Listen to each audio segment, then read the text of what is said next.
우리가 지난 시간에는 다니엘이 사자굴에 던져지는 사건을 통한 은혜를 나누었습니다.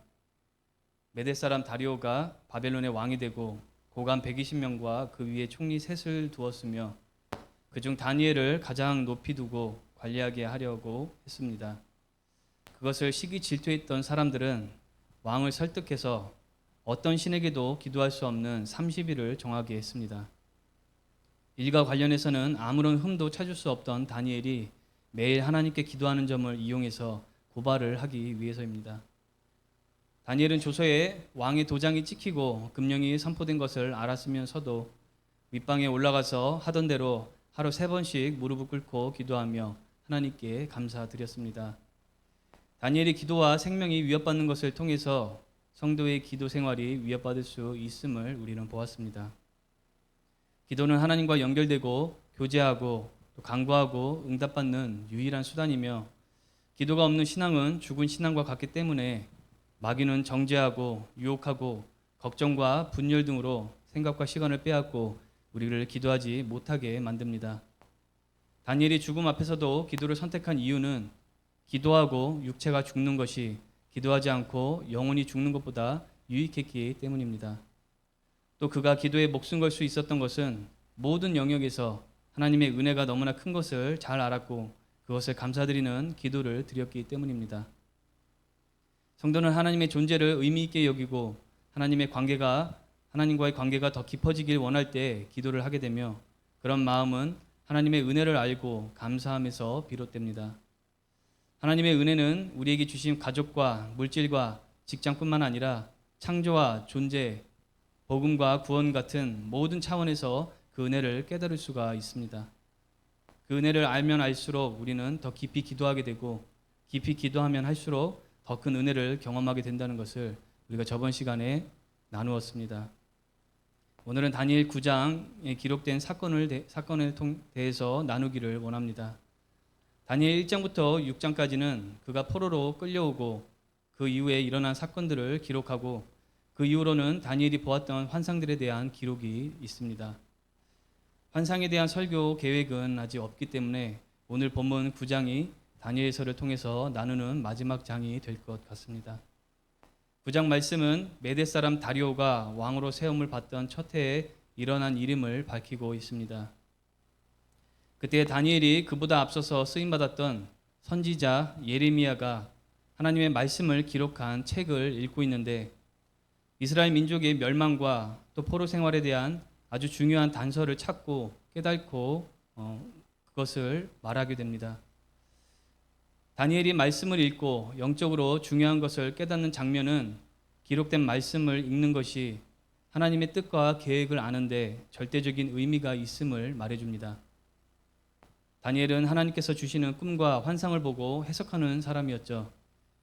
천사를 통해서 뜻과 계획을 알기도 하는 사람이었지만 그럼에도 기록된 말씀을 읽고 묵상하는 시간을 통해서 하나님께서 가지고 계신 이스라엘을 향한 뜻과 계획을 알게 되었습니다. 하나님의 뜻과 계획은 예언과 환상을 통해서만 알 수 있는 것이 아니라 먼저 기록된 말씀을 통해서 우리가 알 수 있습니다. 또한 지금 시대의 예언과 환상, 방언, 통변 등은 우리에게 주신 성경 말씀을 기초로 그 신뢰성을 점검해야 합니다.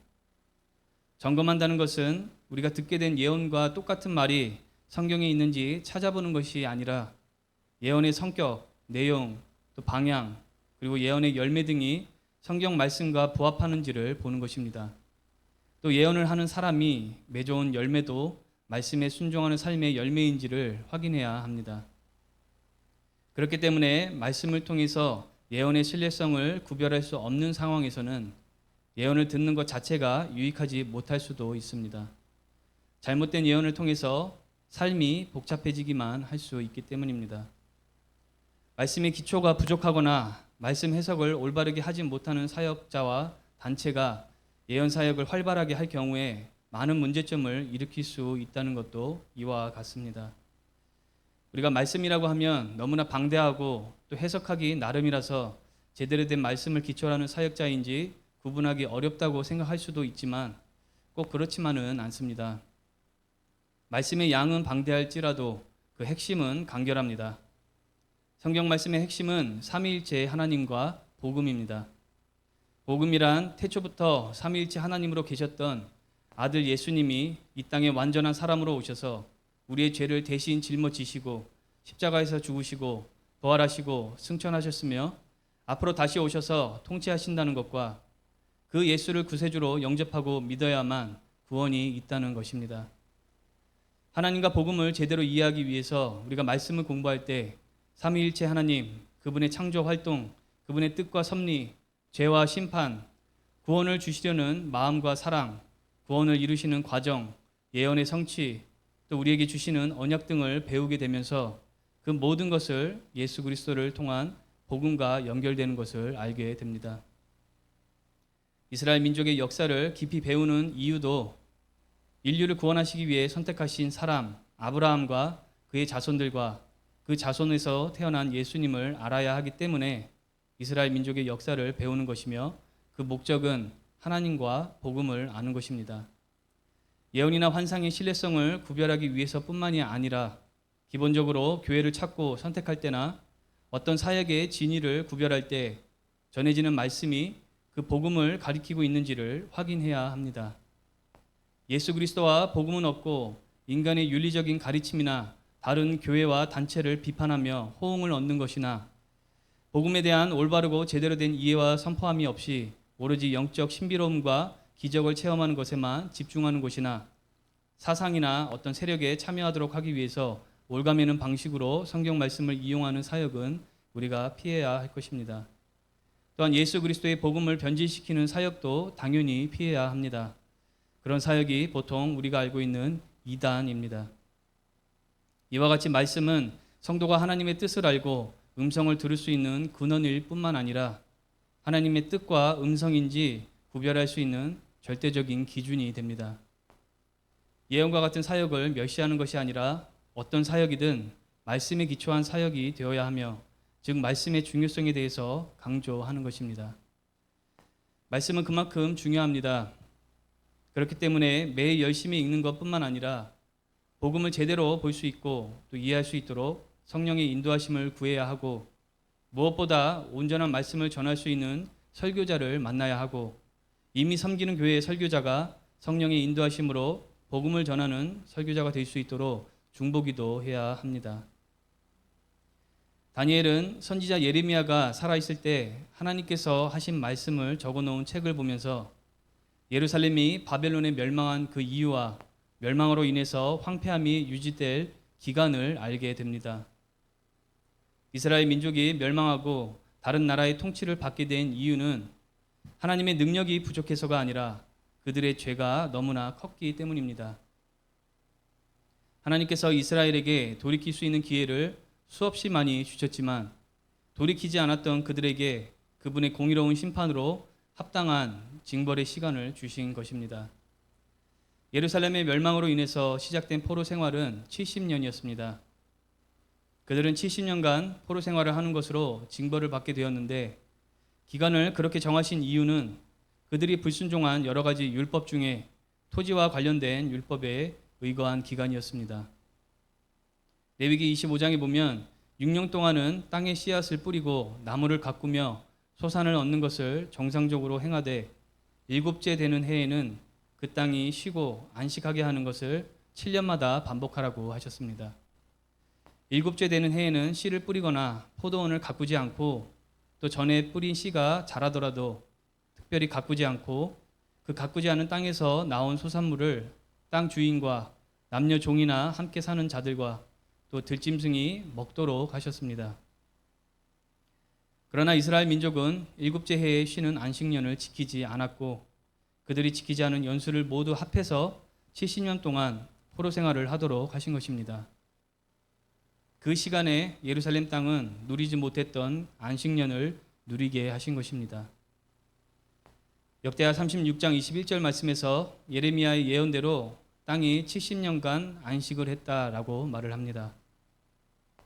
지켜지지 않았던 일곱째 해의 안식년을 모두 더해서 70년이라면 곧 490년 동안 그 법을 지키지 않았다는 것을 알 수가 있습니다. 다니엘은 말씀을 읽던 중에 그 70년을 발견을 합니다. 죄로 인해서 멸망한 예루살렘의 황폐함이 70년 만에 그친다는 것을 알게 된 것입니다.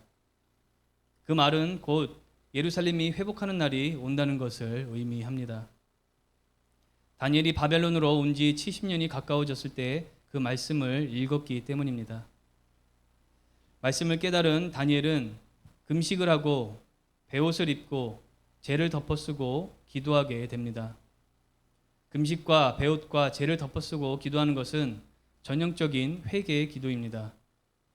다니엘은 이스라엘 민족의 죄를 놓고 회개 기도를 한 것입니다. 엄밀히 따지면 다니엘 개인이 지은 죄는 아니었습니다. 오히려 그는 그 누구보다 하나님 뜻에 합당하게 살기 위해서 노력을 한 사람입니다.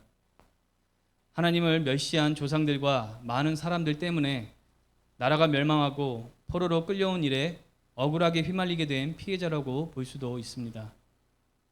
또한 그런 모든 악 조건 속에서도 바벨론 왕 다음으로 가장 높은 자리까지 지냈던 사람으로서 죄를 지은 사람들과 자신을 구별할 수도 있었고 민족의 회복은 자신의 책임이 아니라고 생각할 수도 있었습니다. 하지만 다니엘은 그렇게 하지 않았습니다. 말씀을 통해서 민족이 겪고 있는 고난의 원인과 또 회복의 날을 깨닫게 된 그는 곧 있을 회복에 앞서서 금식을 선포하고 회개 기도를 들어간 것입니다. 자신이 속한 공동체에 대한 강한 책임감을 보게 됩니다. 성도는 자신이 속한 그 공동체에 대한 신실한 마음과 관심과 강한 책임감이 있어야 합니다. 하나님께서 성도에게 주신 가정에 대해서, 교회에 대해서, 직장에 대해서, 또 민족에 대해서 그러한 마음을 갖는 것이 성도로서의 도리입니다. 가정과 교회와 직장과 민족이 어떻게 되든지 또 어떤 어려움을 겪든지 관심이 없고 더 나아가서 비판하고 원망하기만 한다면 공동체를 허락하신 하나님을 멸시하는 것이고 이기적인 행동이기 때문에 올바른 성도의 모습이라고 할 수가 없습니다. 지금 속한 공동체에서 고난과 어려움을 겪고 있고 심지어 그 고난이 자신의 잘못과는 전혀 상관이 없어서 억울하고 괴로울 지경일지라도 다니엘과 같이 그 공동체의 일들을 놓고 하나님의 인도하심을 간절히 찾아야 합니다. 그 공동체를 회복하시기 위해서 나를 보내셨을 수도 있고 어떤 사건을 통해서 하나님을 찾으며 믿음이 성장하게 하실 수도 있습니다. 어떤 목적 때문이든 세상 모든 문제를 해결하실 수 있고 또 모든 상황도 지켜보시는 하나님께서 우리와 함께 하시고 우리의 간절한 기도를 들으시며 응답하시기 때문에 바로 그 하나님을 찾는 것이 공동체의 문제와 그로 인한 고난에 반응하는 성도의 모습입니다. 이와 같이 성도로서 속한 공동체에 대한 신실한 마음과 책임감은 기도를 통해서 먼저 가져야 합니다. 겸손한 마음으로 하나님의 뜻과 은혜를 찾는 것보다 중요하고 또 확실한 방법은 없습니다. 우리가 기도하지 않고 먼저 행동하는 것은 자신의 생각과 판단이 충분하다는 교만에서 비롯되는 것이며 그럴 경우에 분열과 갈등이 일어나거나 잘못된 선택으로 어려움을 겪게 됩니다. 인간의 생각과 기준으로 해결책을 먼저 마련하고 그것을 기도하고 이루어지길 바라는 것이 아니라 하나님께서 주시는 계획과 해결이 무엇인지 찾고 이루어지기를 구하는 기도가 일어나야 합니다. 그럴 때 하나님께서 문제를 직접 처리해 나가도록 능력을 주시고 인도하실 수도 있고 또는 있던 곳에서 자리를 옮기실 수도 있고 그렇게 여러 가지 방법으로 인도하실 것입니다. 그런 과정에서 하나님의 뜻이 이루어지고 우리의 신앙이 성장할 것입니다. 그러므로 겸손하고 진실된 기도야말로 공동체를 위해 가질 수 있는 최선의 책임감임을 기억하시기 바랍니다. 다니엘은 이미 80세가 가까운 나이였고 예루살렘에서 살던 날보다 바벨론에서 산 날이 훨씬 길었으며 그곳에서 그 누구보다 성공한 삶을 살고 있었지만 민족의 죄로 인한 고난과 고난 끝의 회복을 구경하거나 남의 일로 보지 않고 온전히 자신의 일로 여기며 철저히 회개하고 회복을 간절히 구했습니다. 여러분의 신앙이 이와 같기를 바랍니다. 가정에 대한 관심뿐만 아니라 자신이 속한 교회와 직장, 국가에 대한 관심과 책임감도 그와 같이 갖고 중보 기도를 할 때 하나님의 인도하심이 있을 것입니다.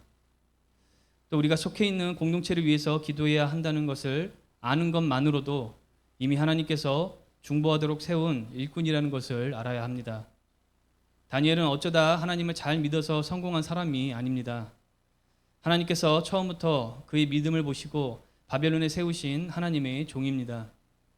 우리가 지난 시간에 나누었던 여러 사건들을 볼 때 하나님의 종으로서 이방인들 앞에서 여호와 하나님을 높였고, 또한 오늘 본문과 같이 말씀을 읽으면서 민족의 과거와 미래를 깨닫게 하시고 그것을 위해서 중보기도 하도록 하신 것입니다. 즉 다니엘은 쓰임받기 위해 세워진 인물이고 그 쓰임에는 중보기도가 있었다는 것입니다. 우리가 공동체를 위한 관심과 책임을 가지고 기도할 마음과 힘을 얻게 되는 것은 곧 하나님께서 우리에게 중보의 사명을 맡기셨기 때문입니다. 그것을 기억하면서 가정과 교회와 직장과 나라를 위해서 기도를 한다면 기도의 목적과 방향이 더 뚜렷해지고 열매를 보게 될 것입니다. 다니엘은 이스라엘의 죄를 철저하게 회개했고 그와 동시에 하나님의 공의와 정의를 찬양했습니다. 하나님께서 주신 징벌로 인해서 나라가 멸망하고 포로로 끌려온 것에 대해서 원망하지 않았습니다. 그분의 심판은 마땅하며 공의로우시다는 것을 고백한 것입니다. 그것이 진정한 회개입니다. 당장 벌받거나 망할까봐 두려워서 잘못했다고 비는 것이 회개가 아니라 하나님의 공의와 우리의 죄를 인정하고 뉘우치는 것이 회개입니다. 다니엘은 회개와 함께 이스라엘의 회복을 간구했습니다. 이스라엘 민족에게 있어서 회복은 전쟁으로 무너진 예루살렘 성전을 재건하는 것이며 성전 재건은 곧 하나님께서 그들과 함께 하심을 상징합니다. 구약시대의 성전은 하나님께서 이스라엘 가운데 머무시는 장소였으며 하나님을 예배하고 만나는 곳이었습니다. 즉 진정한 의미의 회복은 영토와 주권을 되찾는 것에 앞서서 하나님께서 그들과 함께 하시는 것입니다. 성도에게 회복의 의미 또한 마찬가지입니다. 개인이 회복하고 공동체가 회복하는 것은 그 무엇보다 하나님께서 함께 하시는 것이며 온전한 예배를 드리게 되는 것입니다. 아무리 물질이 많아지고 하는 일이 잘 되어 간다고 해도 하나님께서 함께 하심이 없고 온전한 예배를 드리지 못한다면 진정한 회복이라 할 수 없습니다. 고난을 겪을 때 인간적이고 인위적인 회복을 만들려고 애쓸 것이 아니라 하나님 안에서 진정한 회복을 누리시는 성도분들 되시기를 바랍니다. 다니엘이 그렇게 회개하고 회복을 구할 때 가브리엘이라는 천사가 그 앞에 나타났습니다. 이전에도 다니엘에게 나타났던 것을 8장에서 볼 수가 있습니다. 가브리엘 천사는 하나님의 계시를 전하는 천사로 쓰임받는 천사입니다. 누가복음 1장에서도 세례 요한의 아버지 사가랴와 예수의 어머니 마리아에게 나타나 소식을 전해주었던 장면이 있습니다. 다니엘에게 나타난 가브리엘은 하나님의 계시를 전해주었습니다. 그 계시의 내용이 다니엘 9장 24절에서 27절까지 나옵니다. 이 계시 속에 나오는 숫자가 많습니다. 이러한 숫자를 계산하는 과정도 복잡하고 또 숫자의 의미를 문자 그대로 해석할지 상징적인 것으로 해석할지의 논의도 많기 때문에 너무 자세하게 설명하지는 않을 것이며 여러분도 숫자의 정확한 적용보다는 전반적인 뜻을 보는 것에 치중해서 들으시기 바랍니다. 개역 개정 성경에서 말하는 이레라는 단어는 일곱이라는 뜻입니다.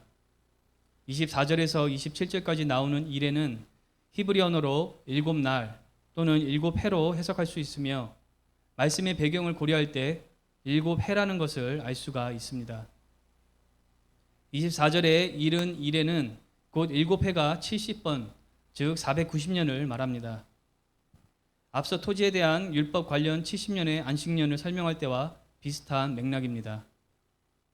이스라엘 민족과 거룩한 성을 위해서 490년이 정해졌고 그 기한과 관련된 일로 허물이 그치고 죄가 끝나고 죄악이 용서되며 영원한 의가 드러나고 환상과 예언이 응하며 또 지극히 거룩한 이가 기름 부음 받으리라 라고 말씀합니다.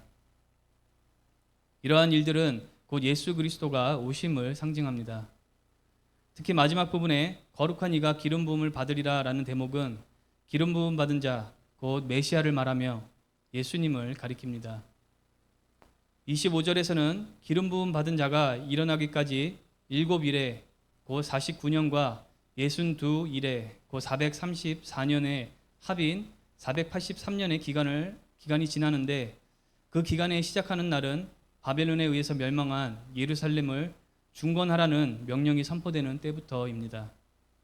느헤미야 2장에서는 아닥사스다 왕이 제20년 나산월에 예루살렘을 중건하라는 명령을 받았는데, 날짜를 계산하면 주전 445년입니다. 앞서 메시아가 일어나기까지 주어진 시간 483년은 곧 그 기간에 다 채워질 때쯤에 예수님의 탄생과 사역 활동이 있을 것을 예언하는 것이고, 26절에서는 예수님의 죽음과 부활에 예루살렘 성이 무너지는 날을 예언하는 것이며, 27절에서는 마지막 날에 일어날 일들을 예언하는 것으로 해석을 하고 있습니다.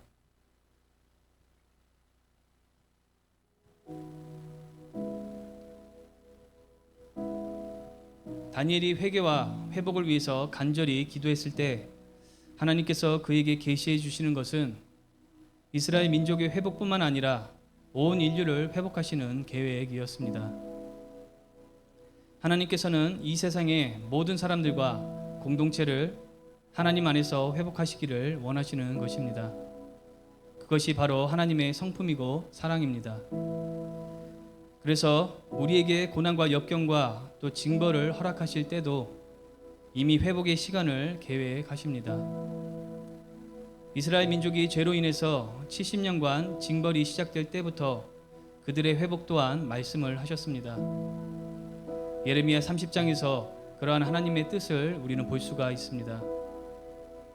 지독하게 하나님을 멸시하고 또 우상을 숭배하며 죄를 지었던 이스라엘 민족에게 그에 맞는 징벌을 주셨으면서도 고난을 겪을 그들을 염려하시고 또 시간이 차고 예루살렘에 돌아와 회복을 할 때 그들은 하나님의 백성이 되고 여호와는 그들의 하나님이 되시겠다고 약속을 하셨습니다. 그리고 약속하신 것과 같이 예루살렘으로 복귀하게 하시고 회복하게 하셨습니다. 다니엘에게 예언하신 약 490년 후에 오실 메시아 예수 그리스도와 구원과 회복 또한 처음에 사람이 에덴 동산에서 죄를 짓고 타락할 때 그때부터 이미 예비하신 것입니다. 공의로운 하나님께서는 죄를 무시하거나 대충 넘어가지 않으시고 공정하게 심판하시지만 그분의 마음은 심판과 징벌과 파괴보다 용서와 변화와 회복을 더 원하시는 것입니다. 그렇기 때문에 고난을 허락하실 때 회복 또한 계획하신다는 것을 알아야 합니다. 그와 같이 회복하시는 하나님께서 우리의 고난과 역경의 시간에도 회복과 축복의 시간을 계획하신 줄을 믿습니다. 죄로 인해서 징벌의 시간을 가질 때도 회복을 계획하시고 믿음의 성장을 위해서 훈련하실 때에도 이미 회복을 계획하시며 다른 누군가의 악함으로 인해서 억울한 고난과 역경의 시간을 겪게 될 때에도 이미 그에 대한 해답과 회복과 축복을 계획하신 줄 믿습니다. 그렇다면 오늘 나와 내가 속한 공동체가 겪는 그 고난은 오히려 축복의 시간입니다. 그 시간을 통해서 깊이 기도하며 하나님을 찾을 수 있고 믿음이 성장하게 되고 또 이미 예비하신 회복과 축복을 얻는 은혜와 기쁨이 있기 때문입니다. 우리 인생은 아무런 굴곡도 없고 문제도 없이 사는 것이 목표가 아니라 나를 창조하시고 사랑하시는 하나님을 알고 동행하는 것과 같습니다. 그렇기 때문에 고난과 역경의 시간도 아깝지 않은 것은 귀한 시간이 될 수 있는 것입니다. 말씀을 정리해 보겠습니다. 예언과 환상과 꿈을 통해서 하나님의 음성을 듣던 다니엘도 이스라엘의 고난과 회복에 대한 단서를 기록된 말씀을 통해서 깨닫게 되는 것을 보면서 성도에게 말씀이 얼마나 중요한지를 다시 한번 확인하게 됩니다. 말씀과 올바른 해석이 없는 사역은 경계해야 합니다.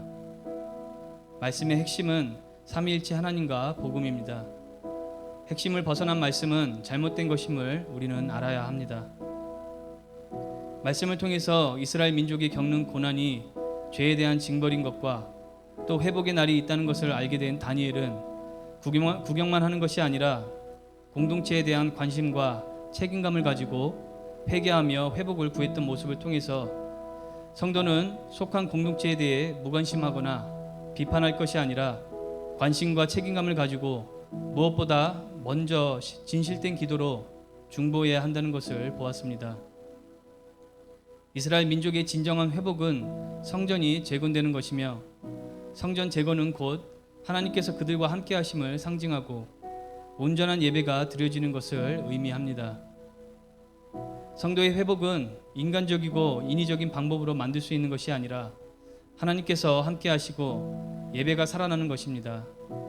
그럴 때 다른 모든 것을 그분의 뜻에 맞게 인도하시며 회복하시고 채우실 것입니다.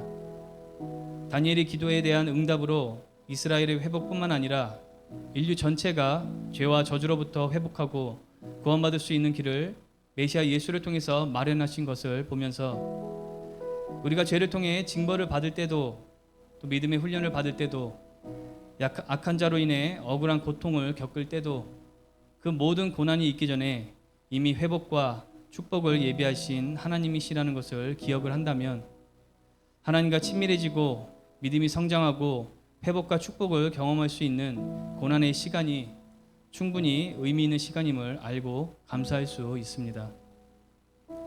오늘 말씀을 우리 마음에 새겨서 복음의 말씀을 중심으로 사는 성도 또한 속한 공동체를 진실된 기도로 중보하는 성도 어떤 고난과 역경을 겪어도 이미 회복과 축복을 예비하신 하나님을 믿고 의지하며 나아가는 성도분들 되시기를 주님의 이름으로 축원합니다. 기도하고 축도로 예배 마치시겠습니다. 예배 후에는 바로 임시공동의회를 갖도록 하겠습니다. 하나님 아버지, 오늘까지 본 다니엘의 이야기를 보면서 하나님 편에 서는 신앙, 목숨을 걸고 기도하는 신앙, 또 회복을 예비하신 하나님을 믿고 의지하는 신앙에 대해서 나누었습니다. 말씀을 통해서 우리의 신앙이 도전받아서 다니엘과 같이 철저하게 하나님 중심으로 살고 기도와 예배와 말씀으로 충만한 성도의 삶을 살 수 있도록 인도하여 주시옵소서. 예수님의 이름으로 기도했습니다. 네.